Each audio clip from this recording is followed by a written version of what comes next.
Ciao everyone and welcome back to the show. My name is Raf, I'm your host, and my guest today is Rory Flynn. Hi Rory, how are you? Good, man. I'm good. It's been a pretty crazy, pretty hectic day. Stage is awesome. This whole event has been pretty wild. So appreciate you guys having me. It's been killer. Nice. Thanks for being here. So we usually start these conversations here on the podcast with a simple one, with a classic. I want to know a little bit about your story, your background, and I'd like to know more about how you went from marketing to the AI world. Well, it wasn't necessarily the plan. It was more so necessity, I would say. So, back when we started this, we did 90 client agency. We were working primarily in the digital marketing space, so a lot of paid media, email marketing, things like that. But we were really awesome at signing clients. So marketing and selling our services, we were not so great at backfilling the work. So it was just something that came out of necessity. We could not keep up with what we had created. And just at the time, luckily, it just happened to be sort of serendipitous that AI became available. So we had really early use cases for things like ChatGPT version 3. We were using Midjourney version 3 for probably probably reverse of how everyone did this stuff. We just started putting things out into the market, consumer facing, and just like letting the market respond. And it worked. And then before we knew it, it was sort of like, this is great. We were just using it for creative. It's like, where else can we do this? It's like, can this work in sales? Can this work in onboarding? Can this work in, strategy? Can this work with, client relations? And just started finding different ways to do it. But because we got on it early, it was just lucky. We had a runway to not have to force it. We could play, we could fail. It was it was a lot more lax than it is now. As like this trajectory. You must adopt AI. Yeah. So a little bit different now than it was then. Do you remember when and what was the aha moment? You say it was the very beginning of ChatGPT. It was the very beginning of Midjourney. What was that moment where everything changed and you realized that there was potential there? Totally. It was one late night doom scroll on Twitter, and I saw an image of like the Pope in a Balenciaga like puff jacket. Oh, I remember that one. And I was like, what is this? He didn't wear that. I did some, backtracking and found that it was Midjourney, and I was like, oh, this is incredible. Let me go see what I can do. I went on there, and within 2 seconds, I had generated something, and I was like, this is not real. Like, this can't be happening. And then I spent the next probably 9 hours overnight just like blurry-eyed and just not to gotta get all this done. And that immediately went from, I'm creating aliens and like, fictional worlds to, can I do this for my job?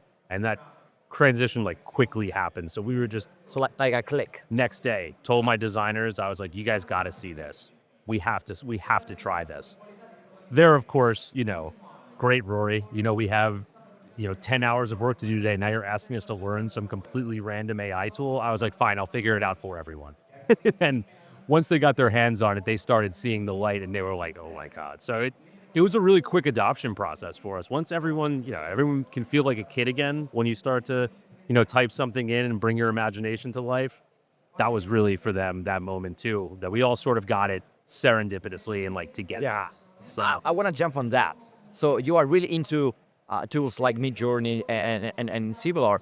How do you think those tools are reshaping the whole creative process? I would say.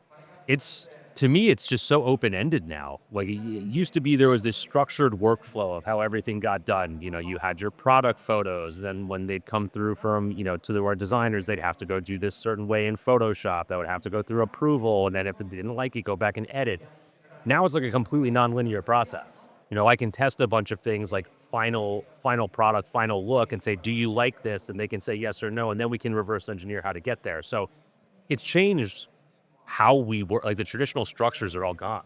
And not that that's a bad thing. I think it's also just a way to look at it as, we can also take what is real life and build upon it. So we did a lot with taking original assets that were created by our photographers or by, some of the other creative teams that we worked with, take them and then expand upon them.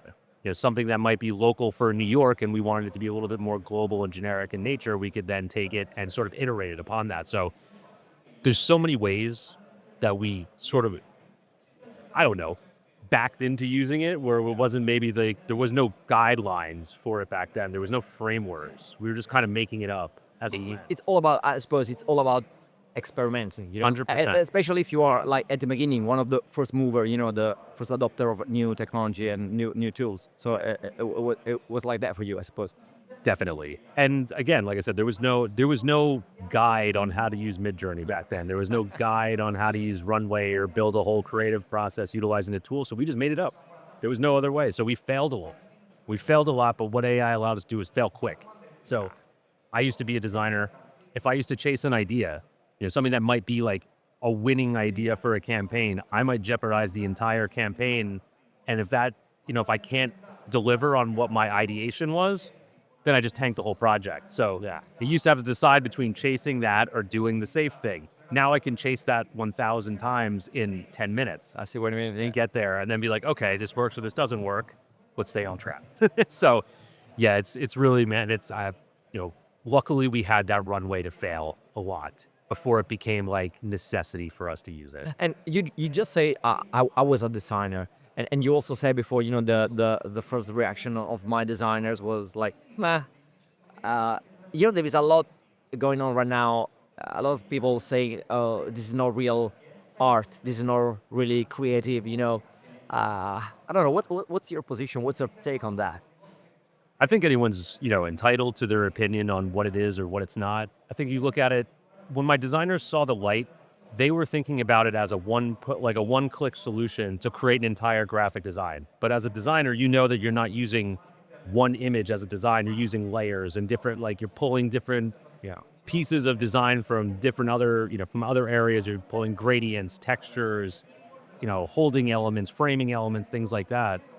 Once I started to show them that you didn't have to generate the full design with one click, and then we could be like the farmer of our own ingredients. So we could generate the gradient, allow it to generate the framing option. We could generate little icons and then put it together. That's when it was. So it was really, for me, like I see it as, a lot of times how I look at it is it's not replacing people. It's not an alternative. It's just an additive into what you're already doing. And a lot of times, it's just like the execution of an idea that will either get done or not get done. There's really no in between. And let's go a bit deeper in that. So where do we draw the line? I think there is like a good way and a bad way of using these tools. Sure. You can like turn off your brain and wait for the result, or as you said, you can be part of the process. Where do we draw the line? I mean, what's the best way? I don't know if this is a best way. What's the best way to use tools like Midjourney and all the others that we are? Honestly, I use it as a playground. Like that's how I think about it. It's a sandbox. You can do whatever you want. You can test a bunch of different ideas. I might find something that looks really good for a client that I wasn't even expecting just because I was playing around, and then, let me retrofit this into sort of their process. So I use it a lot more as ideation than as final products at this point. We use it a lot as final product, but now we have so many tools that we can sort of tag team together and utilize in unison that, the line for me is I've never really found that line because I try not to use it for things that like traditional designers would use it for. Just like I wouldn't use it because someone said, I can do all of my graphic design in Midjourney. Like that doesn't jive with me. Right? Like I don't want it to be thought of that way. I want it to be thought of as, I can put this creative visual firepower in here that I couldn't do with Photoshop or Illustrator. And I can do it with, the few different words. Yeah, that's how it works. So, I wouldn't go and replicate celebrity or, personas and utilize their intellectual property. I wouldn't go into there and say, in the style of Nike, give me this ad. Like, I'd rather come up with my own sort of process or my own visual signature in there. So, I think it's just, relatively, if you have a unique idea and you want to go execute it, you can now do it and bring it to life. And that's where I think everyone could be a creative now. Everyone can do it. And you just said we have like a lot of tools we use. Can I ask you what's your toolbox right now? So do you? I know people love, they love apps and tools. They want to know the names. If you want, can you share with us like your favorite ones? Totally. I think there's, I really love Midjourney, of course. It's like stereotypical. That's just what a lot of what I do is built on. But outside of Midjourney, I do love a lot of these aggregator tools now, especially when I'm talking to beginners or people who are newer to the space. Kriya is one that I love just because of all the access to the other tools that they have. It's a great way to just play around and get used to everything before you want to go, I really like clay and I want to go that direction. Right. It's a great place to learn. It's a clean, like user interface, user experience. So I love that. I'm also really intrigued by these tools now called Weavy and Flora. They're node-based aggregators where you can pull in all the open source models and start to Nice. create your own workflows. What's the name again? What's the name again? So Weavy is one, WEAVY.ai, and the other one is called Flora, FLORA. And those two, I feel like that's where everything's going, because once everyone understands how to utilize, at a baseline, an LLM, an image generator, a video generator, now you can bring it all into one space and visualize an entire workflow. So how would this go from text to image to video all in one place so you can see it and iterate in there? You build all different kinds of workflows in that sense as well. So I'm really intrigued by those tools because they also bring in, you can use Runway, Kling, VO2, VO2, Luma, anything that has an API. And it's open, it's very open and super green. I think those are, I love all the video tools. I love screwing around with them. The LLM side of things, I typically stick on ChatGPT, Claude, Perplexity. Those really where I live. I haven't gone Classic ones. Yeah, I haven't gone into the open source side on the LLMs. That's a little bit too daunting for me at this point. I like to make pretty pictures. So I wanted to ask, do you think I often speak with companies, especially the small ones, SMEs and startups, and probably the most common question with them is, should I pay an agency to do that for me, or should I teach and train and coach my own people to how to use genAI? Probably it's the correct answer is it depends. But what do you usually suggest when a company's in front of this decision and they don't know if they need to spend money or spend time? I'm always about empowering from within. So that's sort of my whole ethos has been. We did it to help our designers. Initially, that was I wasn't I want to get rid of my creative team because I could do this with AI. It's I'd rather give my creative team a lot more firepower to do exactly what they want to do. So I always think if you want to take it internally, if you have a few early adopters or people that are really interested in the subject, let them run, really let them play. Because one of the things we did early on with our team, probably expanding on this question a little bit, was we basically had I called it a SEAL team. It was a team that was basically, you were only allowed to use AI tools to get a project done. No traditional tools, no nice. Photoshop, no Illustrator. And because of that forced learning, they came up with so many more things than we could have ever imagined. And then they were the ones that were able to disperse that throughout the entirety of the program. Was it like a sandbox? So Yeah. how do you manage? So we'd run basically, we called them ghost projects. So we'd put this team on the same project as another team and have them essentially cover the same brief. Yeah. And we're tracking again, one against the other to see which one produced faster, produced better. Oh, nice. Then we go to the clients and oftentimes we show them both, say this one is AI and this one is real, traditionally designed. And they'd always say, the AI one looks cold and lifeless. So what we started doing was we started flipping the script and saying this one is, saying the real life was AI and the traditional was, the traditional was AI and the AI was traditional. And they would always be like, oh yeah, the one that's AI is cold and lifeless.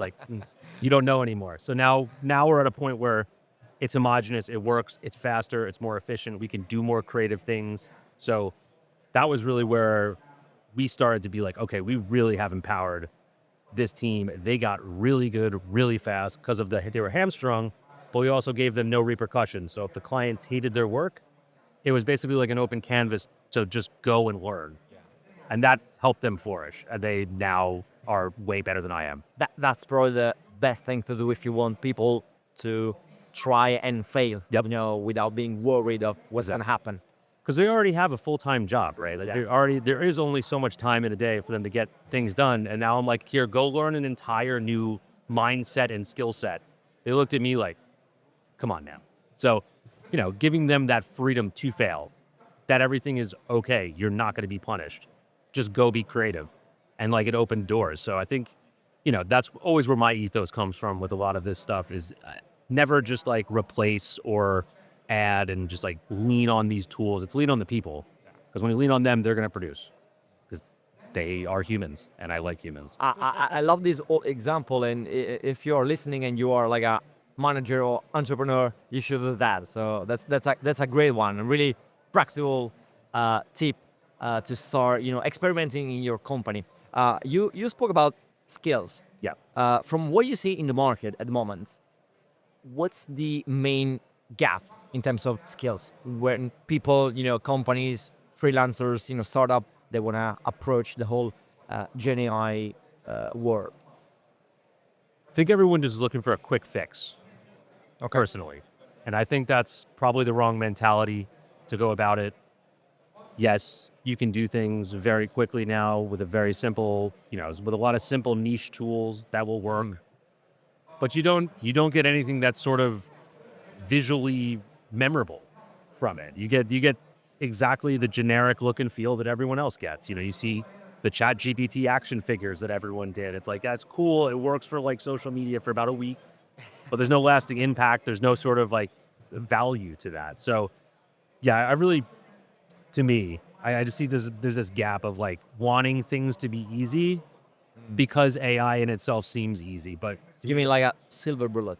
yeah, they just want like, oh, can you design a whole presentation for me in one click? And then it's like, oh, there's my whole presentation. I don't have to do it. Reality is that's not, you're going to get something that's super generic and it's going to be boring and it's going to be just like everything else you've ever seen. I'm sure everyone here saw, the ChatGPT, like copywriting that was so bad for so long. And it was just like, It was. this is a game changer, supercharge your X. It's like, I know that's ChatGPT, or he's like, it's so obvious because no one talks like that. So yeah, I think it's this misconception that AI is simple, where sure, it can be simple, but if you want to be good, you have to learn it. You have to be like in it to get the most out of it. The fact that the output is quick, it doesn't mean that the process behind it. It's quick and easy. Correct. Right.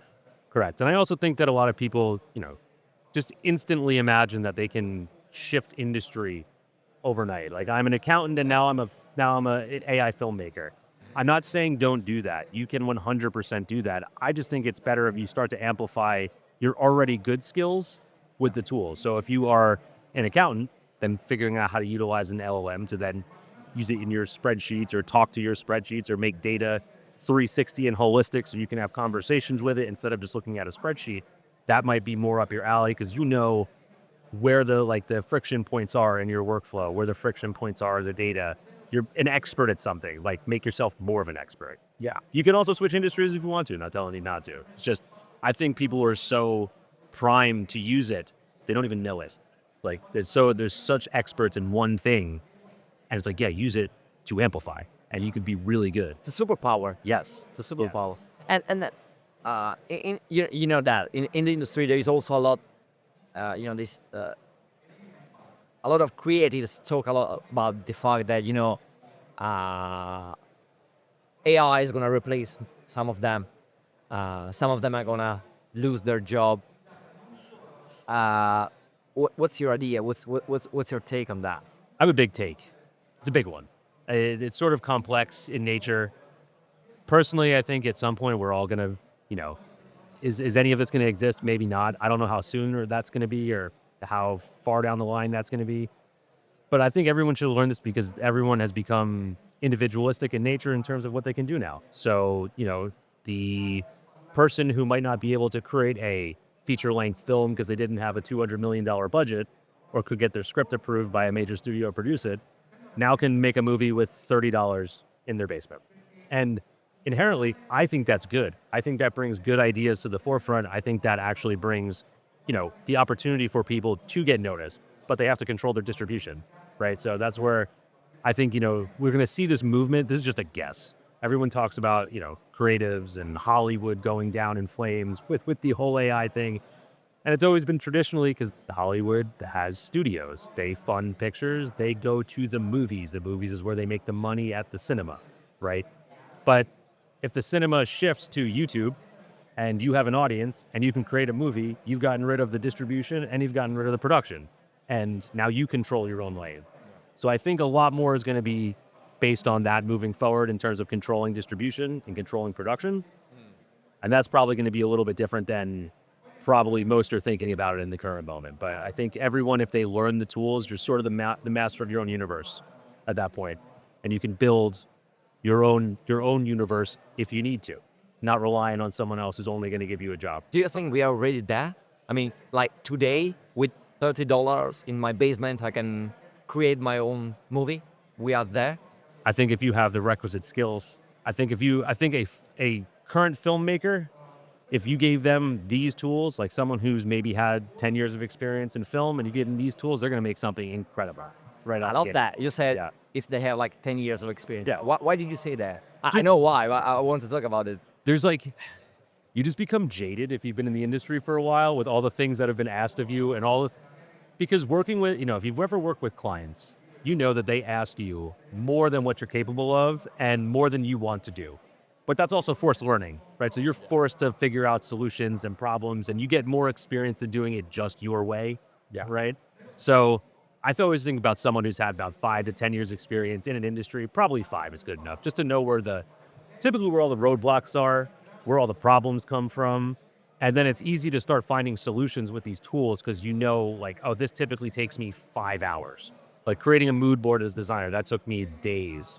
This is the first thing I did when I got in there. I was like, can I create mood boards really quick? Because I don't want to have to do that anymore. I don't want to have to source stock photography and go on Pinterest. I just want to combine everything or develop my own assets and place it. Yeah. So, yeah, I think that's everyone has to be a little bit jaded by their job. If you're not, you're a lucky one. I think, good for you. Looking at the future in terms of trends and new technology and next steps, what's exciting right now for you? That's going to happen like in 5 years. It's crazy because whatever I thought was 2 years out seems to be coming every other week. Yeah, I feel it. I remember looking for runway. I remember looking for something that could take an image to animate an image. And this was right as runway came out. I was searching it. Can I find something that will take an image and just animate a still image? And it came out as runway. I went, whoa, what? This exists? And then runway, then it just explodes. And now, how crazy it is. And that was a year and a half. So I think we're going to start to see probably at a certain point, you see this as very 2D medium right now. We're watching everything on a screen, right? Everything's on a screen. It's on your phone. It's on a computer. It's on, a television, whatever it might be.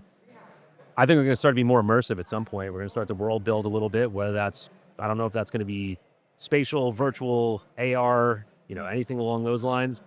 Is it going to be, am I going to be able to text to hologram? Am I going to be can you create Obi-Wan Kenobi right there and make him flash a lightsaber? I don't see why not. I think the technology is going to get there. I just think the evolution, the development curve is just going to skyrocket because we're going to solve other problems with other tools. And you use AI to solve more problems. It's going to so I can't even predict where we're going to be in 2 months. Yeah. I kind of nervous about that because it feels sort of like it's runaway train and don't necessarily know where that train is going. Yeah.